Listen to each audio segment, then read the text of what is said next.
Brookley Cromer is live outside ANMed Hospital tonight with more on this story.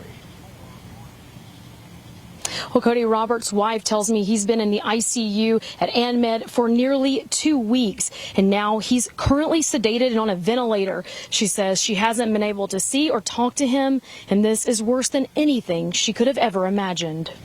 Summer Barrows dropped off her husband at ANMed ER 2 weeks ago. His diagnosis, COVID-19, but his condition worse than she imagined. They talked to him and it was like, you're not going to be able to walk out. You don't have the strength, you don't have the oxygen, and if you go home, you won't make it. Summer says her husband is a selfless person, always putting her and their daughter first, and it's hard not being by his side when he needs her most. When you see your loved one struggling to breathe and you have to drop him off at an ER, remember our story because it hit us so hard and out of nowhere. Her husband Robert is now in ICU on a ventilator. He calls me really early in the morning, says they're putting me on a ventilator. He goes, I love you, and then hangs up. While doctors and nurses work tirelessly to save her husband's life, Summers says his body is tired after weeks of fighting the disease.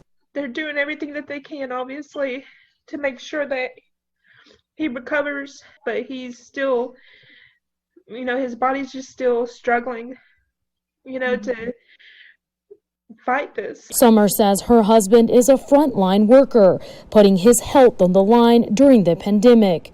Now he's fighting for his life. He was in shipping and receiving with the company, so he was constantly dealing with truckers coming in, dropping stuff off. He was right there on the front lines. I'm having to think about, what to give up, what not to pay. We're at risk of losing our only vehicle. I don't know how to manage making sure our basic needs are met. Now, the family has set up a GoFundMe to help out with medical and living expenses. If you'd like to find out more about helping out, we have a link in the As Seen On section over on the Fox Carolina News app or at foxcarolina.com. Live in Anderson, Brookley Cromer, Fox Carolina, the 10 o'clock news.